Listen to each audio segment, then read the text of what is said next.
Up to 60 people have been killed in a car bomb attack in the Yemeni city of Aden. And most of the dead were pro-government troops. Dozens more were injured in the bombing. ISIL has claimed responsibility for the attack. Let's discuss this further now with political commentator Marwa Osman joining us live here on RT International. Good to see you today, though, regarding the news now coming out of Aden, Marwa. What do you think ISIL is trying to achieve with an attack of this sort? First, let us ask let us tell the people where ISIS targeted. They targeted a school compound which consists of the Popular Committee's forces who are allied with the so-called Abdrabbu Mansour Hadi, who was the president who resigned twice before the war in Yemen. So they targeted these people who are already in war with Ansarullah, also known as the Houthis in the mainstream media. So they are now targeting supposedly where their own allies. And that is because there is a personal and there is a vendetta against, it's probably more of a gang problem inside of Aden, because it's who's going to take control now. Is it the rebels who are actually backed by Saudi Arabia, who is still bombing and killing people in Salah and Sana'a?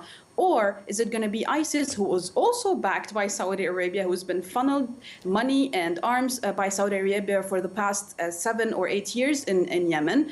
Who's going to take control? That is the fight that's going on there. It's not a fight of fighting ISIS or fighting people who are there to try and liberate Yemen. No, because the actual thing is both groups, these popular movements, which are Hadi supporters, and ISIS, they are both fighting Ansarullah, who is getting also beaten by the coalition, by the Saudi-led coalition. So it's more of who's going to control the area.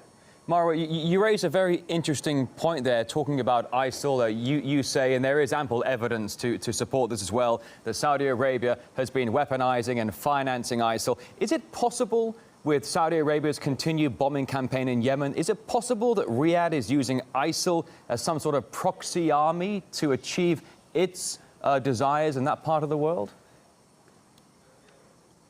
It's not only possible, it is the only fact on the ground, because up until now, from March 25, 2015, when the U.S. coalition, led by the Saudis, ran its rant all over Yemen, they have never, not even once, targeted all of the Yemeni, all of the Al-Qaeda, ISIS wilayat. They have 8 wilayat inside of Yemen. Not once have they targeted them. Why? Because they are actually there to run the on-ground incursion for the Saudis, and up until now, they have not been able to do so. They have not been able to go to Sada or to Sana'a, for that matter. They only have been targeting Mukalla and Aden, as we just saw today.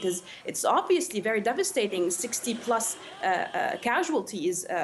People dead because of an explosion, but these two are proxy warriors for the war of Al Saud, both the rebels who supposedly represent Abdrabbu Mansour Hadi, the ex-president, the former president, and also Al-Qaeda. Now, when you say it's possible, no, it's not only possible, it is the way it's going on in Syria, Iraq, Yemen, and also inside of